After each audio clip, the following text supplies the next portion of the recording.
हम खरगोश के को आशीर्वाद दे दें, जब तेरी सींग निकलेगी तो खरगोश के सींग निकलेंगे।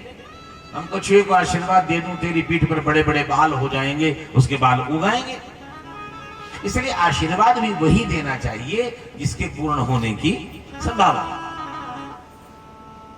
मां का मन खिन्न हुआ, ऐसा आशीर्वाद नहीं देना चाहिए जिसके पूर्ण होने की आशा ना हो, संभावना ना हो।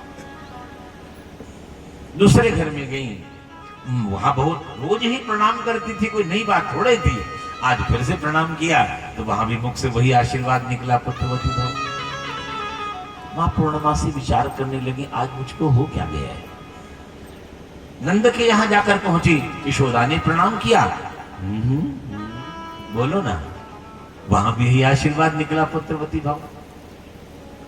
हद तो तब हो गई जब पांचवें घर में जब गई और वहां भी उनके मुख से वही आशीर्वाद निकला। जो छोटी बहू है उसका नाम है पीवरी। पीवरी नाम इसलिए पड़ा कि शरीर थोड़ा सा, बोलो ना, थोड़ा सा हेल्दी है, थोड़ी सी मोटी है। और छोटी बहू होगी तो निश्चित है घर में सबसे ज्यादा लाडली भी वही होगी। तो खूब मस्ती में, काम धाम तो उससे कोई करवाता नहीं है, खाती पीती मस्ती करती तो जरा। अच्छा, बड़े लोग ज्यादा मर्यादा मानते हैं, आपने देखा होगा, आपने भी अनुभव किया, हम भी जानते हैं। कभी समय था जब पिता आंगन में खड़े होकर डांटा करते थे, डांटते थे, और मजाल है कोई बेटा मुंह खोल दे, कुछ कह दे। लेकिन समय के साथ साथ आज पुत्र भी अपने पिता के सामने मुंह खोलते हैं, पोती पोते भी मुंह खोलते हैं। लेकिन जैसे जैसे वही जनरेशन गए, जो छोटा बालक होगा वो कभी कभी कुछ कह भी देगा, क्योंकि उसके अंदर उतनी मर्यादा नहीं होगी जितनी मर्यादा बड़ों में होती, सीधी सी बात है। तो जैसे ही मां के मुख से आशीर्वाद निकला, पुत्रवती भव, तो छोटी बहू ने कहा, मां, बाकी लोग ताने देते हैं तो बात समझ में आती है, अगर आप भी ऐसे ताने दोगी तो दुख लगा। मां को भी दुख लगा, बात तो ठीक है, ऐसा आशीर्वाद क्यों दे रहे हैं जो ताना लगने लग जाए। आज भगवती पूर्णमासी क्रोध में वहां से उठी और सीधी अपनी कुटिया में आकर बैठी हूं। हृदय क्रोध से भरा हुआ था, मन कर रहा था अपने बॉल नोच डालेंगे। इतने में उनका पुत्र एक नाम है जिसका नाम है मधुमंगल। ये मधुमंगल यदुवंशी नहीं है, मधुमंगल ब्राह्मण कुमार है। इतने मधुमंगल आया। अच्छा, मधुमंगल का एक बड़ा सुंदर स्वभाव है, पूरे के पूरे गोकुल में यशोदा को मैया बोलता है। बाकी 2 वर्ष की कन्या से लेकर के और 150 साल तक की जितनी माताएं हैं सबको मां बोलता है। क्या? 2 वर्ष की कन्या से लेकर के, और उसका परिणाम यह है रोज पिट के आता है। तुम 3, 4, 5, 7 साल की कन्या को मां बोलोगे तो मारेगी कि नहीं मारेगी, बोलो। लेकिन वो पूर्व जन्म का विषय है, उसके हृदय में मात्र उतना ही भाव है। अगर वो नारी जाति है, अगर वो कन्या भी है तो वो मां है। सबको मां बोलता है, केवल यशोदा जी को मैया बोलता है। खेल कूद करके आया, बाहर से चिल्ला रहा था, मां मां मां मां पुकारता हुआ अंदर चला रहा था। और मां तो पहले से ही, बोलो ना, क्रोध में बैठी हुई थी भगवती पूर्णमासी। डांट करके मां ने कहा, तू मुझे मां मत बोला कर, और सुन एक बात, तू अपने मामा के पास चला जा। कहां? उज्जैन। सांदीपनि के यहां चला जा, मुझे मां मत कहा कर। तो मधुमंगल ने कहा, लेकिन मां हुआ क्या है ये तो बता। कुछ नहीं हुआ है, तू चला जा यहां से। अब तेरी मां मां कहलाने की योग्य नहीं रह गई, तेरी मां असत्य भाषणी है, तेरी मां को झूठ बोलना अच्छा लगता है। अरे जरा सा सम्मान क्या दे दिया लोगों ने, स्वयं को मैंने देवी मान लिया, मैं जो कहूंगी वो होगा। मधुमंगल बोला, मेरी मां बता तो सही, आखिर हुआ क्या है। ज्यादा आनंद तब आता है जब सामने वाला क्रोध कर रहा हो और आप शांत भाव से मुस्कुरा करके बात कर रहे हो, तब आनंद ज्यादा आता है।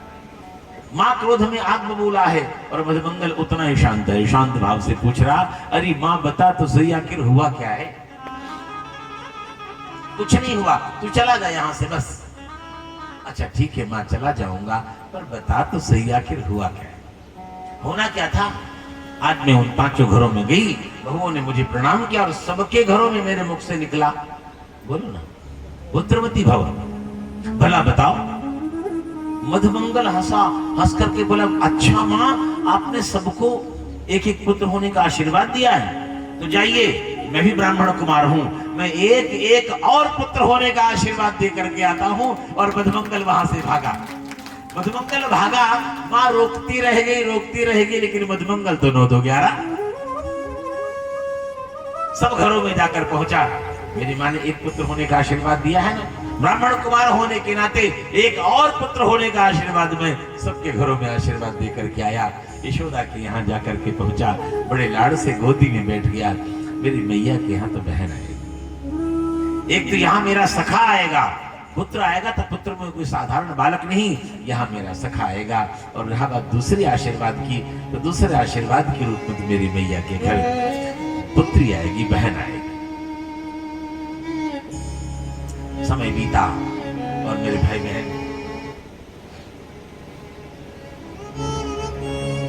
समय बीता, चारों के घरों में 2 2 पुत्र।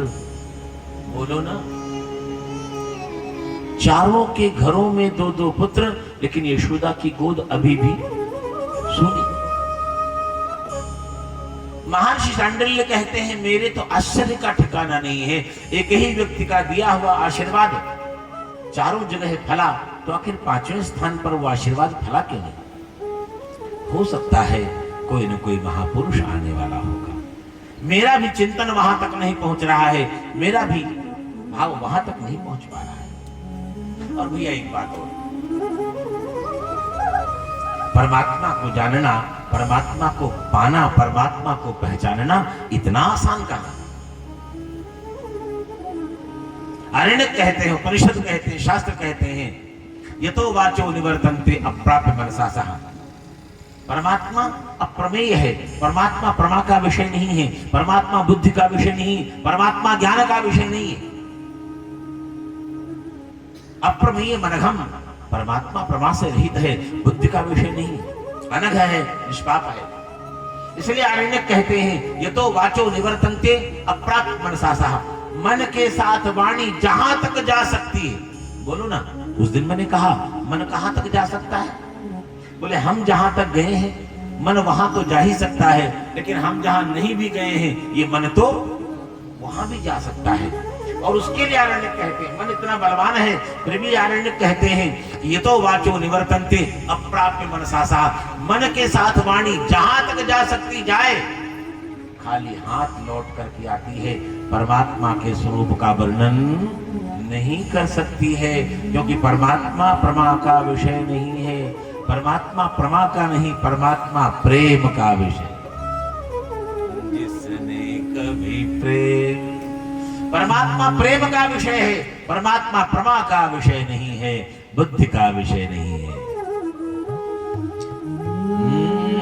जो प्रेम गली में आए नहीं,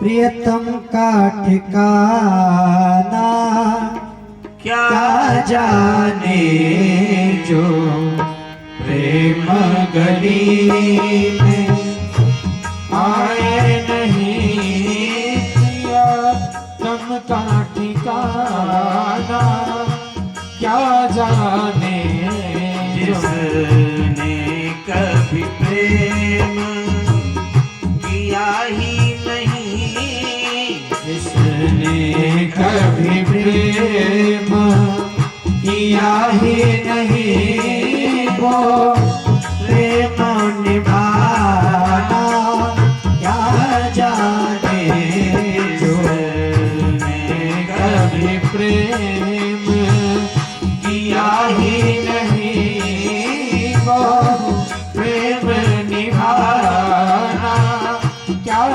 जाने, जो प्रेम गली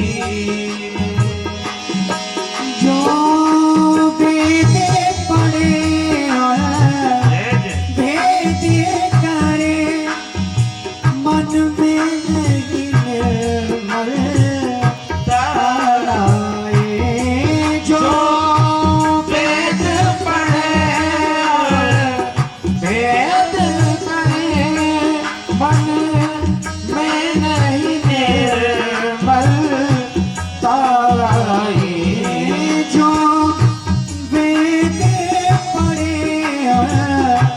भेद करे मन में नहीं निर्मल तारे कोई इतना विचारे ज्ञानी कहो कोई इतना विचारे ज्ञानी कहो भगवान को पाना क्या जाने जो प्रेम गली में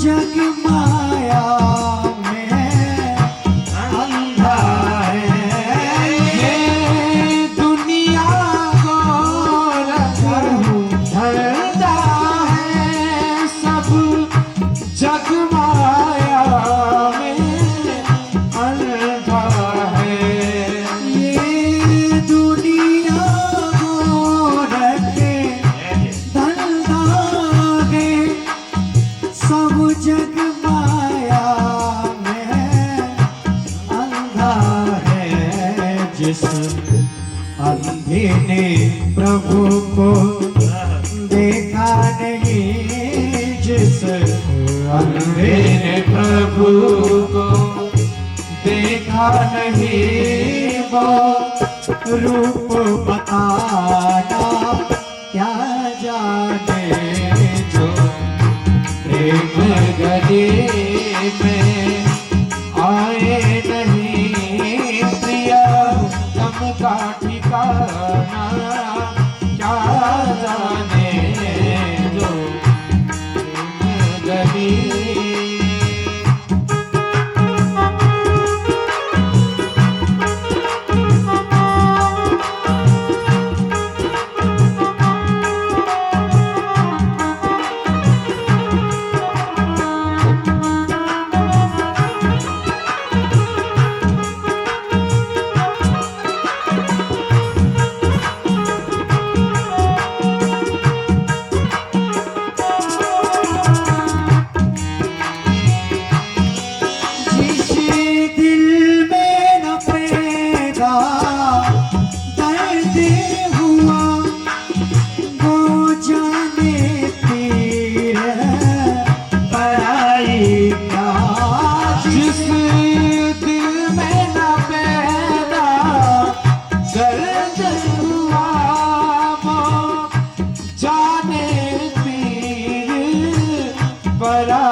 जिस दिल में न पैदा दर्द हुआ वो जाने पीर पराई क्या भी राह दीवानी मोहन की राह दीवानी मोहन की सार दीवाना क्या जाने जो मेरे मगरी आए नहीं प्रिया कब का ठिकाना क्या जाने जिसने कभी प्रेम किया ही नहीं वो प्रेम निभाना क्या जाने जिसने कभी प्रेम किया ही नहीं वो प्रेम निभाना क्या जाने वो प्रेम निभाना प्रेम निभाओ, प्रेम निभाना क्या जाने। अप्रमेय मनघम, परमात्मा प्रमा का विषय नहीं, परमात्मा प्रेम का विषय। महाराज शांडिल्य कहते मेरी बुद्धि वहां तक पहुंच ही नहीं रही है, इसका अर्थ है कोई दिव्य आत्मा पधारने वाली है। और समय बीता, कल करुणानिधान भगवान का प्राकट्य। तो नंदस्त्वात्मज उत्पन्ने, बाबा नंद के घर लाला हुआ। नंदस्त्वात्मज उत्पन्ने जाता लादो महामना। बाबा नंद कैसे हैं? बोले महामना, जिनका हृदय बड़ा विशाल है। नंदस्त्वात्मज उत्पन्ने जाता लादो महामना। आहो ये विप्रान वेद ज्ञान स्नातः शुचिरलंकृतः। वेद पाठी ब्राह्मणों को बुलाया, स्नान करके पवित्र हुए। वेद पाठी ब्राह्मणों को बुलाया और बुला करके बहुत सारा सुवर्ण दान किया। मेरे भाई बहन, व्यक्ति धन लुटाता है कब? जब धन से भी अधिक प्रिय कोई उसको मिल जाए। धन हर कोई नहीं लुटाता है। कृपण से कृपण व्यक्ति भी, कंजूस से कंजूस आदमी भी, जब उसका बेटा घोड़ी चढ़ के जाएगा तब वो भी, बाकी दान धर्म करे या न करे, तो धन से जो ज्यादा प्रिय होता है उस पर व्यक्ति, धन सबसे प्रिय है लेकिन धन से भी ज्यादा जो प्रिय है उस पर व्यक्ति अपना धन न्यौछावर करता है। बाबा नंद ने बहुत सारा सुवर्ण दान किया, गोदान किया, असंख्य गोदान किया, तिल दान किया, भूमि दान किया, वस्त्र दान किए, बहुत सारा दान किया। और दान करने के बाद बाबा नंद ने कहा, महाराज आप सबकी कृपा से, आप सबके आशीर्वाद से हमारे घर लाला हुआ है, तो थोड़ा सा मंगल पाठ, शांति पाठ, वेद पाठ हो जाए। पहले दक्षिणा दी, अब वेद पाठ की बात है। थोड़ा सा वेद पाठ हो जाए, मंगल पाठ हो जाए।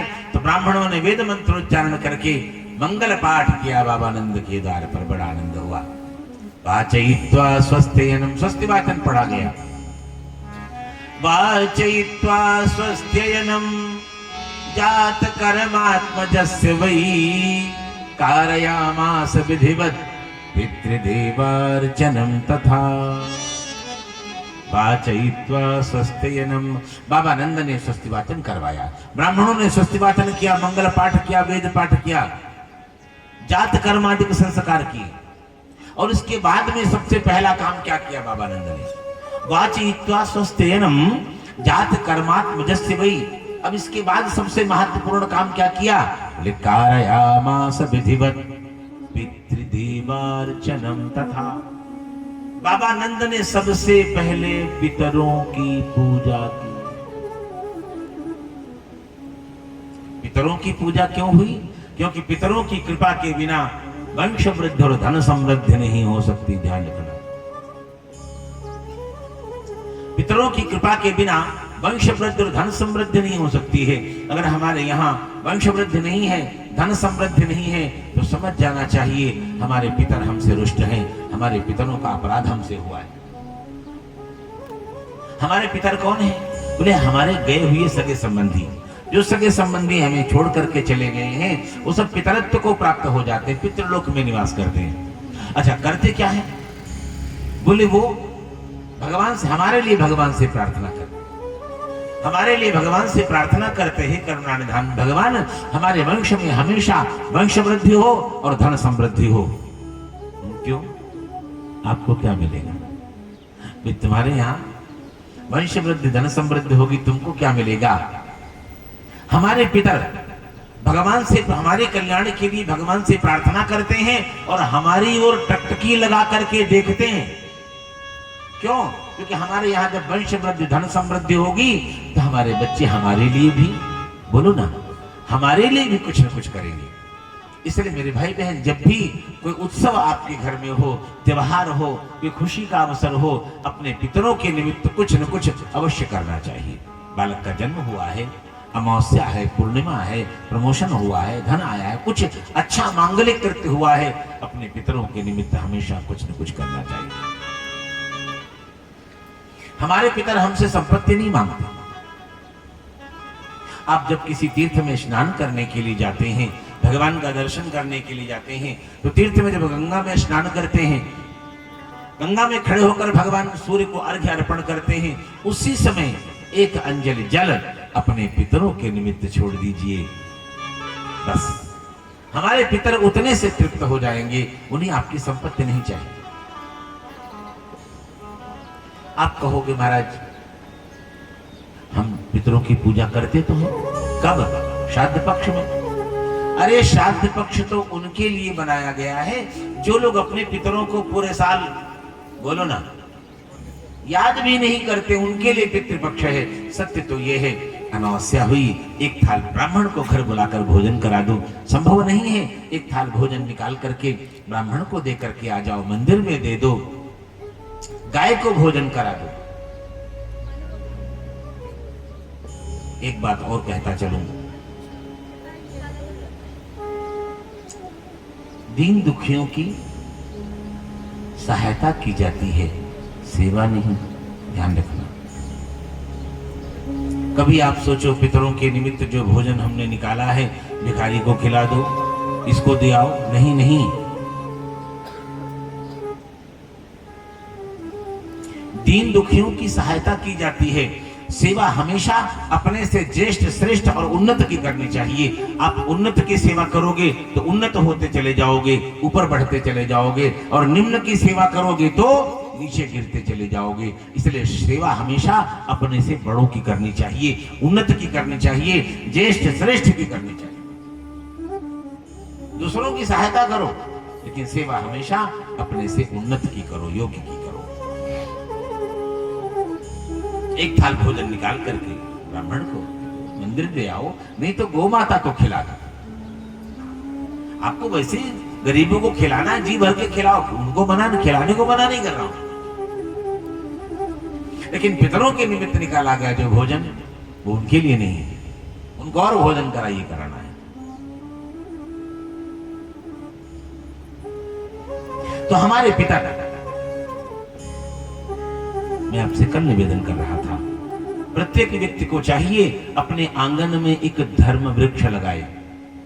हमारे पूर्वजों ने, जो गए हुए लोग हैं, हमारे दादा दादी, नाना नानी, माता पिता, उन्होंने अपने आंगन में जो धर्म वृक्ष लगाया है, उस धर्म वृक्ष के कारण आज हम, हमारी संतान, हम उन्नत हैं, सुखी हैं, संपन्न हैं।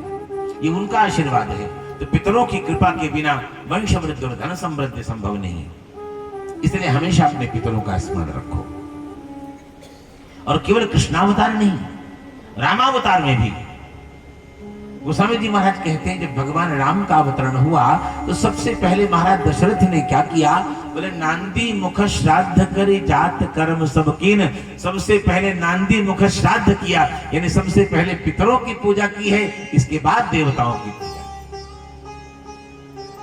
वाचित्वा स्वस्त्ययनम जात कर्म आत्मजस्य वही कार्यामास विधिवत पितृदेवार्चनम। तथा बाबा नंद ने सबसे पहले पितरों की पूजा की है, इसके बाद में देवताओं की पूजा की है। पितरों की कृपा, उनकी कृपा के बिना वंश वृद्धि और धन समृद्धि संभव नहीं। हमारे पितर इस बात की अपेक्षा करते हैं हमारी संतान हमारे लिए भी कुछ करे। बड़ा उत्सव मनाया गया। ये समाचार आग की तरह फैल गया।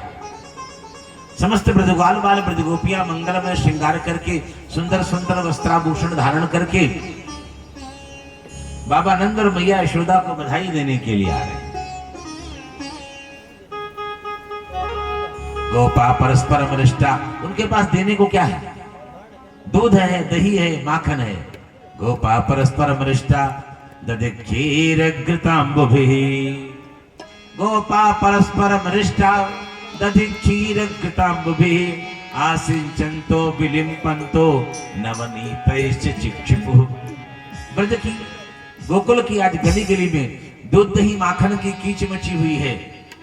माखन के बड़े बड़े लोंदे बना करके एक दूसरे की ओर फेंक करके मारते हैं, अपनी खुशियां व्यक्त करते हैं।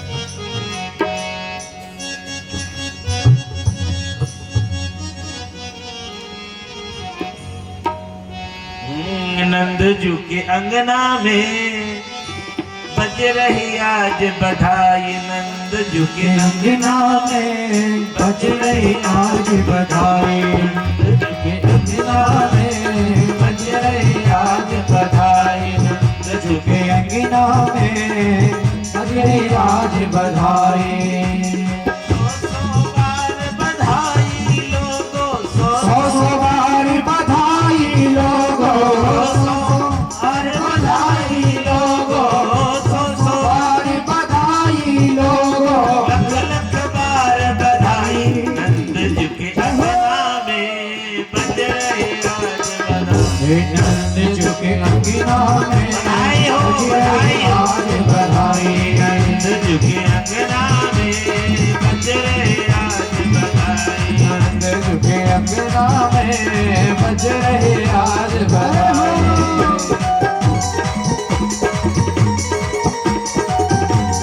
भगवान का आगमन हुआ है। तालियां बजाकर भाव से सब गाएं, सब आनंद लेंगे।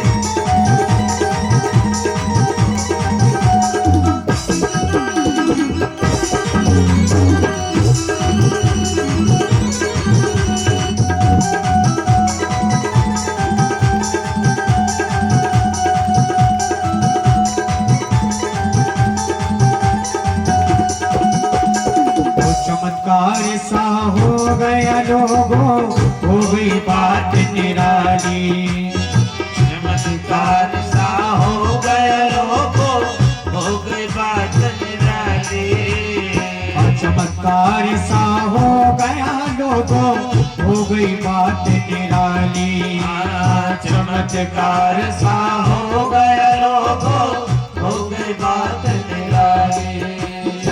रात रात में नंद बाबा की, रात में नंद बाबा के रानी हो गई काली। नंद झुके, नंद झुके, नंद झुके अंगना में बज रही आज बधाई।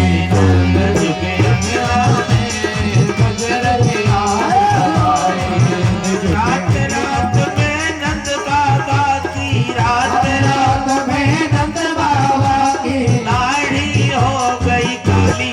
नंद जू के अंगना में बज रही आज बधाई। नंद जू के अंगना में बज रही आज बधाई। नंद जू के अंगना में बज रही आज बधाई।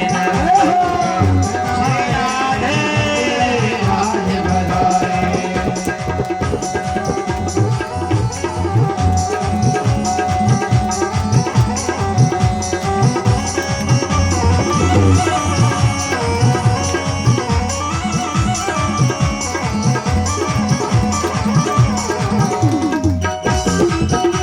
जय हो।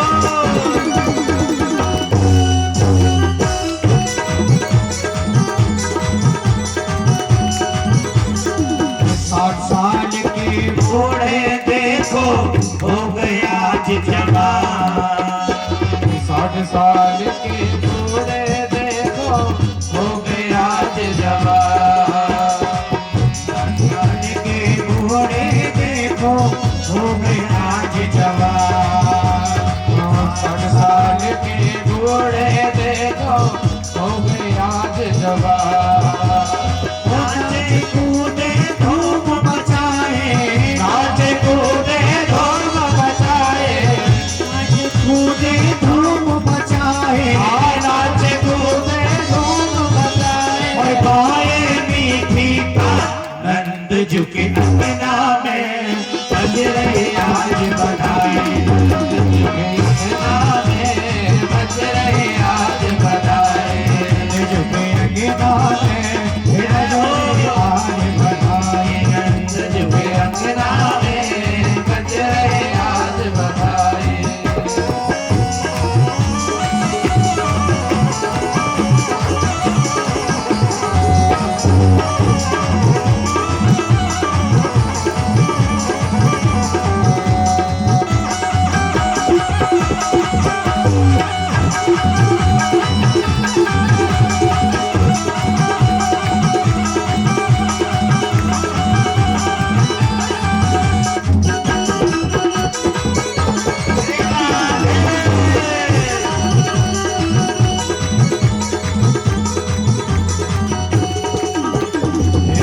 यशोदा सब गोपियों को मस्त लुटाए।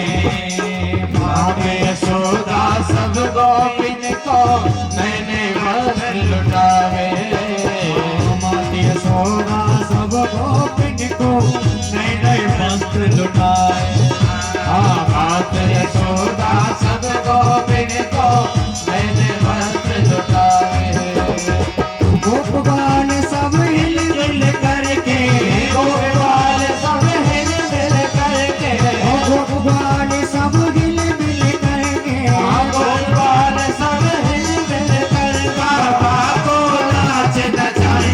नंद जी के अंगना में बज रहे आज बधाई। नंद जी के अंगना में बज रहे आज बधाई। नंद जी के अंगना में बज रहे आज बधाई। बड़े भाव से सब मिलकर आनंद लें।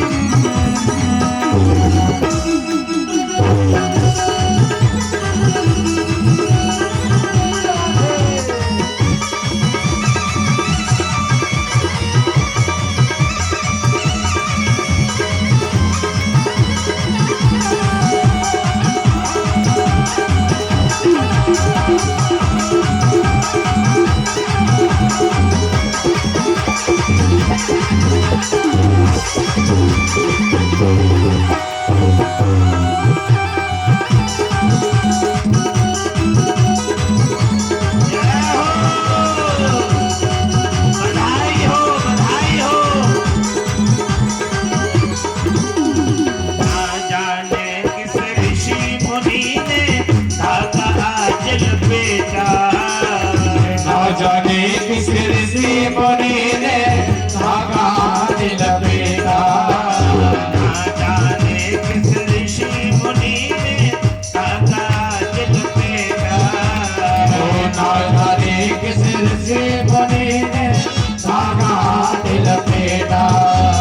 नंद भवन अनहोनी हो गई। नंद भवन अनहोनी हो गए। नंद भवन अनहोनी हो गई। नंद भवन अनहोनी हो गए। बेटी से हो गया बेटा। नंद जी के अंगना में बज रही आज बधाई। नंद जी के अंगना में बज रहे आज बधाई। नंद जी के अंगना में बज रही आज बधाई। नंद जी के अंगना में बज रहे आज बधाई।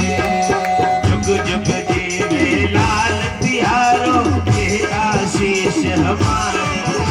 आज गुजर जीवे लाल तिहारो ये आशीष हमारो। जुग जुग जीवे लाल तुम्हारो ये आशीष हमारे।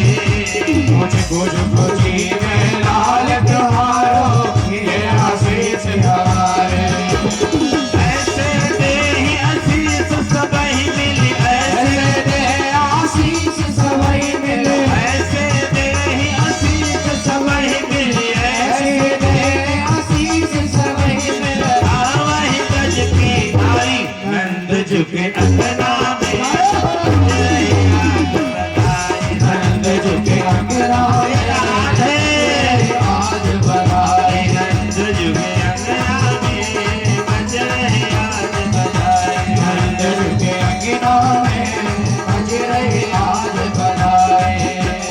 सौ सौ बार बधाई लोगों, 100 बार बधाई लोगों, 100 बार बधाई लोगों, 100 बार बधाई लोगों। लख लख बार बधाई।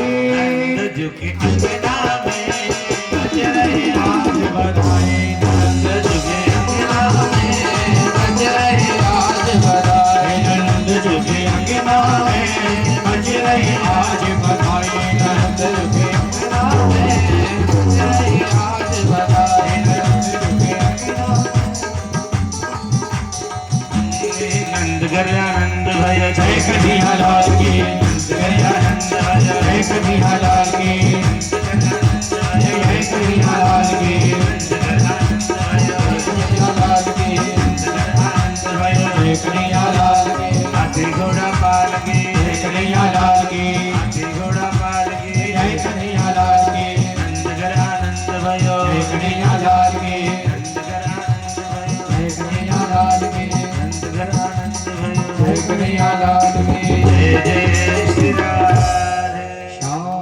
बधाई हो। समस्त गोकुल के ग्वाल बाल और गोपियां बाबा नंद और मैया यशोदा को बधाई देने के लिए जाते हैं। मेरे भाई बहन, बड़ा उत्सव मनाया गया और आज आनंद की बात है। शास्त्र कहता है जेहि पावा राखा नहीं ताहू। भगवान के आगमन की प्रसन्नता में जिसको जो कुछ मिला उसने भी अपने पास नहीं रखा। अच्छी बात बताऊं,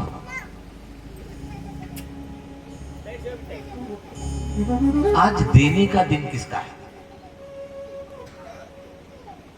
बोलो ना, आज देने का दिन किसका है? खुशी किसके घर में हुई? जिसके घर में खुशी होती है देने का दिन उसका होता है। अब हम लोग क्या करते हैं, हमारे जब बच्चे का बर्थडे होता है तो उस दिन हम इंतजार में होते हैं, वो आएंगे, गिफ्ट लाएंगे, ये लाएंगे, वो लाएंगे। अच्छा है, चलो कोई बात नहीं, हाँ वो लोग भी अपनी खुशी मनाते हैं। पर जब वो लोग अपने अपने घर को जाने लग जाते हैं तब आप उनको गिफ्ट में क्या देते हैं? उपहार में कुछ देते हैं? भाई वहां तक आए तो ठीक है, समोसा कचौड़ी पकौड़ी गुलाब जामुन रसगुल्ला खिलाया, चाय कॉफी पिलाई और इसके बाद उनको विदा। आपने उनको उपहार में क्या दिया ये बताओ, भेंट में आपने क्या दिया? क्योंकि आज देने का दिन हमारा है। तो हमारा जब हमारे यहाँ खुशी का समय हो, आनंद का समय हो, तो देने का दिन हमारा होता है, हमें देना चाहिए। लोग हमको दे थोड़े होता है। तो बाबा नंद ने क्या किया? बाबा नंद ने ये किया कि सभी के घरों में, पूरे के पूरे गोकुल के प्रत्येक घर में, सभी घरों में बहुत सारा दूध, दही, माखन, वस्त्र, सब घरों में। वो तो बाद में जब लोग उत्सव मना करके अपने अपने घर जाकर के पहुंचे तब उन्होंने देखा वो इतना सारा सामान बाबा नंद की ओर से आया है, क्योंकि आज देने का दिन हमारा है। लाला हमारे घर हुआ है, खुशी हमारे घर है, देने का दिन। गोपा परस्परम अरिष्टा यदि क्षीर घृताम्बभिः आसिंचन्तो विलिम्पन्तो नवनीतैः चक्षुषुः। बड़ा उत्सव मनाया गया। सुखदेव जी महाराज कहते हैं, राजन प्रातः काल हुआ,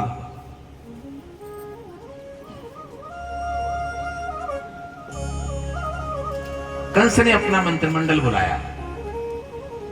कंस ने अपना मंत्रिमंडल बुलाया और मंत्रियों से कहा, बताओ हमने तो अपने काल को मारने का बड़ा प्रयास किया, लेकिन हमारा काल फिर भी, बोलो ना, हमारा काल फिर भी बच गया। अब क्या करना चाहिए? मंत्रियों ने कहा, महाराज आप चिंता क्यों करते हो, हम एक काम करेंगे, 10 दिन के जन्मे जितने बालक हैं हम उन सबको मरवा देंगे। बोला सोचो, जिस व्यक्ति के ऐसे ऐसे दोस्त हों, क्या उसे दुश्मनों की जरूरत है?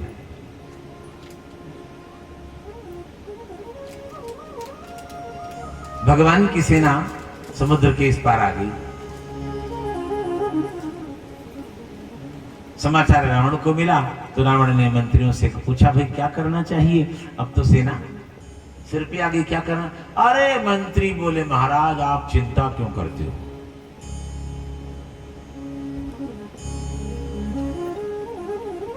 नर और बानर, बानर और भालू तो हमारा आहार है। बानर भालू आहार हमारा, बानर भालू तो हमारा भोजन है, आने दो, अच्छा है, खा पी करके रहेंगे तो कुछ दिन की हमारी भोजन की समस्या हल रहेगी। हम बानर भालू को खा जाएंगे, वो तो हमारा भोजन है। जब रावण जाकर के पहुंचा राजमहल में, ये समाचार मंदोदरी को मिला, तो वहां पर एक दोहा सुंदरकांड आप लोग पाठ करते हो। उसमें लिखा है कि सचिव वेद गुरु तीन जो प्रिय बोलहि भय आस। सचिव वेद गुरु तीन जो प्रिय बोलहि भय आस। तो राज धर्म तनु तीन कर होई बेगी नास। राज धर्म तनु तीन कर होई बेगी नास। अगर मंत्री अपने राजा को प्रसन्न करने के लिए उसकी झूठी हाँ में हाँ मिलाएगा तो राज्य नष्ट हो जाएगा। डॉक्टर वैद्य अपने मरीज को प्रसन्न करने के लिए उसकी झूठी हाँ में हाँ मिलाएंगे तो शरीर नष्ट हो जाएगा। और गुरु यदि अपने शिष्य को प्रसन्न करने के लिए उसकी झूठी हाँ में हाँ मिलाएंगे तो धर्म नष्ट हो जाएगा। मंदोदरी को सूचना मिली, मंदोदरी ने रावण से कहा, नाथ इन मंत्रियों की बात मत सुनो, ये सब चाटुकार हैं, ये सत्य नहीं कह रहे हैं। रही बात ये कह रहे हैं कि बानर भालू आहार हमारा, बंदर और भालू हमारा भोजन है। तो एक बात बताओ, इनको पूछो, जिस दिन वो अकेला बंदर आया था पूरी की पूरी लंका में, बोलो ना, पूरी की पूरी लंका में आग लगा करके चला गया था, उस दिन क्या इनका एकादशी का व्रत था? अगर बानर भालू इनका भोजन है तो उस दिन क्या इनका व्रत था? उस बानर को खाया क्यों नहीं? इनकी बात मत सुनना। ये मंत्री लोग कह रहे हैं, कंस के मंत्री ये कह रहे हैं हम एक काम करेंगे, 10 दिन के जन्मे जितने बालक हैं हम उन सबको मरवा देंगे। तो उसी में वो बालक भी। एक बार वो बादशाह अकबर बीरबल दोनों सब्जी मंडी थी, वहां बाजार से निकले तो ये सब्जी वो सब्जी देखते रहे तो अचानक बादशाह अकबर की नजर बैंगन पर पड़ी। कैसा सुंदर गोल मटोल चिकना नीला नीला, क्या देखने में बैंगन से ज्यादा सुंदर कोई सब्जी है? गोल मटोल चिकना सुंदर नीले रंग का। तो बादशाह अकबर ने कहा बीरबल से, बीरबल इस बैंगन के विषय में तुम्हारा क्या ख्याल है? अरे बोले साहब, जहां पना बैंगन से अच्छी तो कोई सब्जी नहीं है, इसीलिए तो इसके सिर पे ताज होता है, वो होता है ना ऊपर ऊपर से। बोले इसीलिए तो बैंगन के सिर पे ताज होता है, इसका तो कोई जवाब नहीं है। चलो ठीक है, तुम कह रहे हो तो ठीक है, बैंगन की सब्जी लेकर गए। अब बैंगन गर्म होता है, बैंगन की सब्जी खाई तो बादशाह का पेट थोड़ा रात में गड़बड़ हो गया। तो सवेरे बीरबल से बोले, यार बीरबल कमाल हो गया, तुमने वो बैंगन मुझे खिला दिया तो मेरा तो पेट गड़बड़ हो गया, और तुम कह रहे थे नहीं। अरे जहां पर ना बैंगन कोई सब्जी होती है, उसका तो नाम ही है बेगुन। क्या नाम है उसका? तो नाम ही बेगुन है, वो भी कोई सब्जी होती है। बादशाह बोला, वाह, कल तक तो इसके सिर पे ताज था, कल तक इसके सिर पे ताज था, कल तक तो इससे अच्छी कोई सब्जी नहीं थी, और आज ये बेगुन हो गया। बीरबल बोले, जहां पनाह मैं नौकरी आपकी करता हूं, बैंगन की थोड़े करता हूं। जैसे तुम प्रसन्न रहो वो काम करते हैं। तो मंत्री लोग तो यही कुछ करेंगे ना। मंत्रियों ने कहा 10 दिन के जन्मे जितने बालक हैं हम उन सबको मरवा देंगे, उसी में तुम्हारा काल भी मर जाएगा। इस काम के लिए बकासुर की बहन है, उसका नाम है पूतना। बड़ी विचित्र कथाएं तो बहुत कुछ है, लेकिन खैर। अच्छा, कंस उस समय युवराज था अभी उसका, लेकिन था बड़ा बलवान।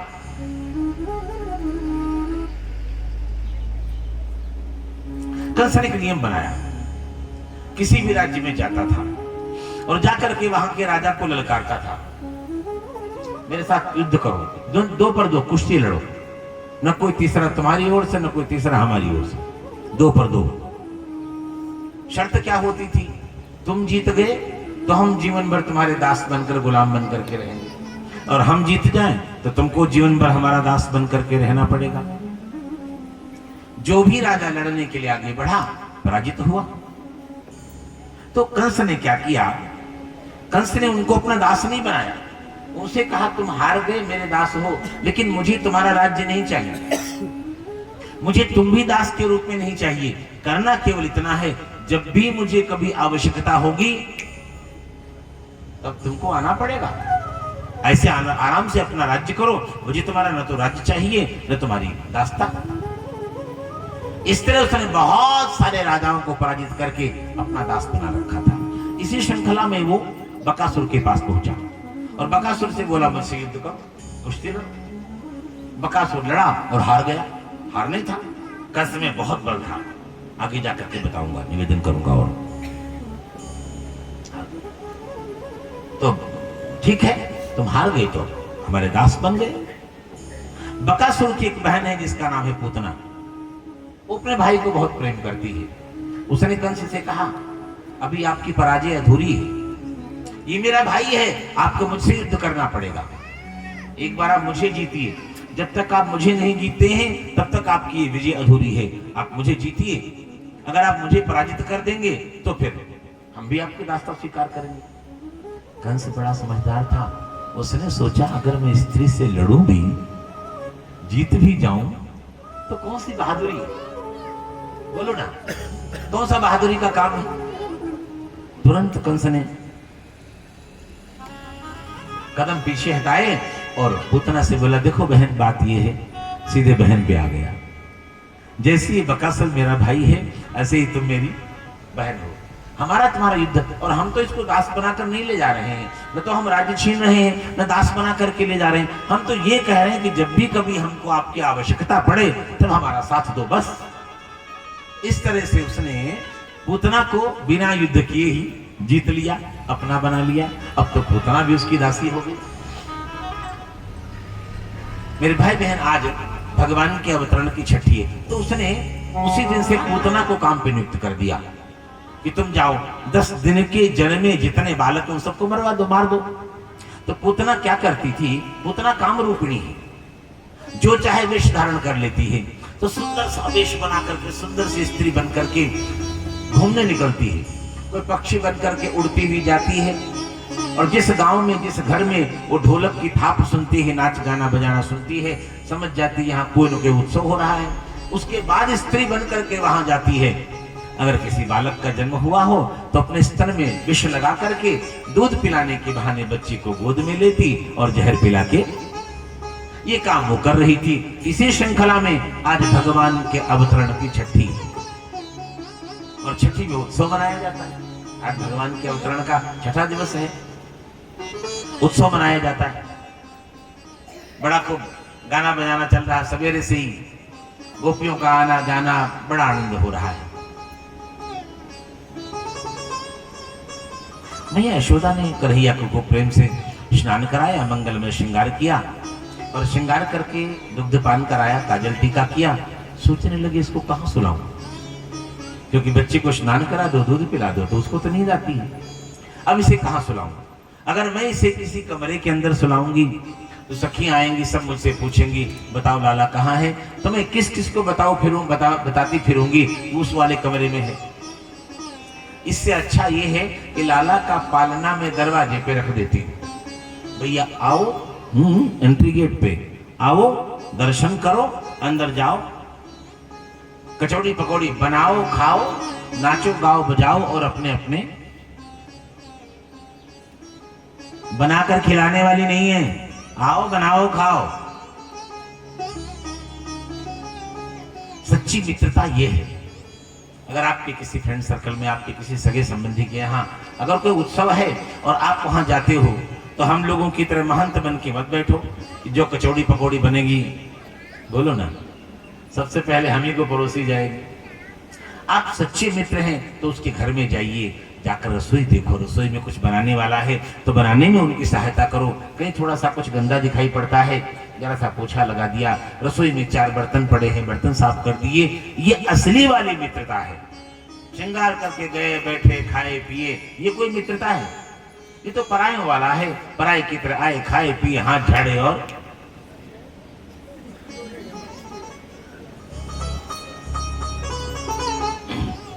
गंजेड़ी यार किसके? बोलो ना, गंजेड़ी यार किसके? दम लगाए किसके? ऐसा थोड़े ना होना है।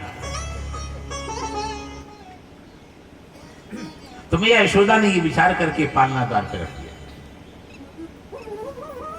अब सखियां आती हैं, कन्हैया को देखते हैं, कोई पेट में गुदगुदी करती, कोई तलवा गुदगुदाती, कोई गाल नोचती, कोई कान पकड़ती, कोई नाक पकड़ती। भगवान को तो जोर से नींद आ रही थी, लेकिन कोई सोने दे तब ना। तो भगवान तो आंखें फाड़े फाड़े बाहर की ओर देख रहे थे, जरा देखो अब और कौन आ रही है। इसी श्रृंखला में आज वो पूतना गोकुल की ओर आई। बड़ा सुंदर श्रृंगार माया है ना, वो बड़ा मंगलमय श्रृंगार उसने करके रखा है। और यहाँ तक कि उसने अपने हाथों में एक कमल का पुष्प ले रखा है, नचाती चलती चली आ रही, इखलाती हुई। गोकुल की सखियों ने देखा, ये कौन है, बड़ी सुंदर है, पहले कभी, बोलो ना, पहले कभी देखा नहीं।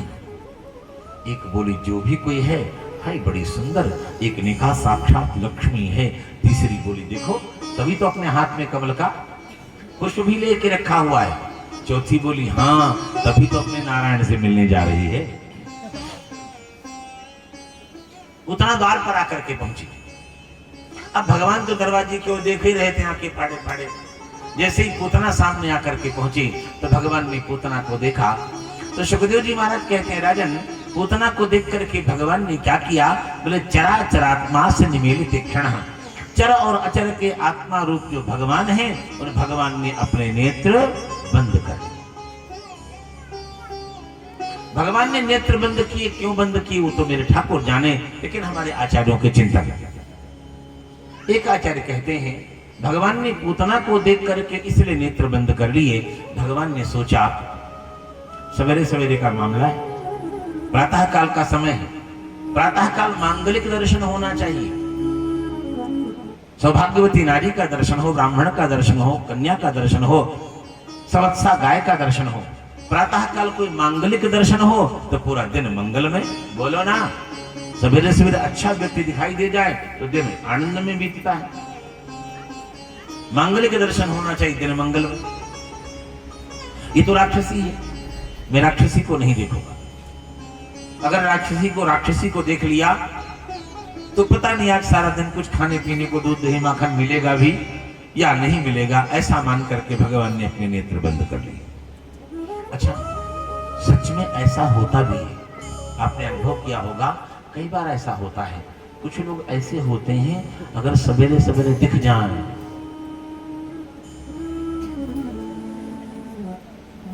समझ लो भाइयों गयो काम से। उस दिन सारा दिन कोई काम नहीं बनने वाला।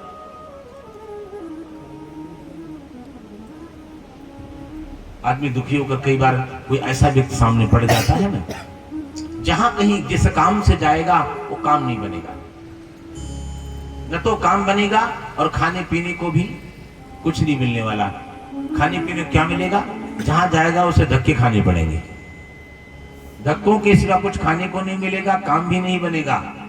थका हार करके आदमी थका हारा जब अपने घर आकर के बैठता है, सोचता हे भगवान आज मैं किसका मुख देखकर घर से चला था, न तो काम बना न कुछ खाने पीने को मिला। वो बाद में याद आता है कि शीशा देखकर गया था। तो कुछ लोग वास्तव में ऐसे होते हैं जिनका मुख देख लो तो कोई काम।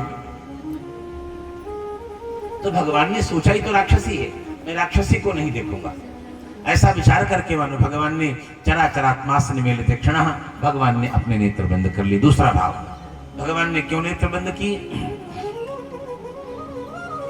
कई बार ऐसा होता है, आपने बहुत पहले कभी किसी को देखा हो और अचानक वो आपके सामने आ जाए, तो आदमी ये सोचने पर विवश हो जाता है कि इसको मैंने पहले कहां देखा है।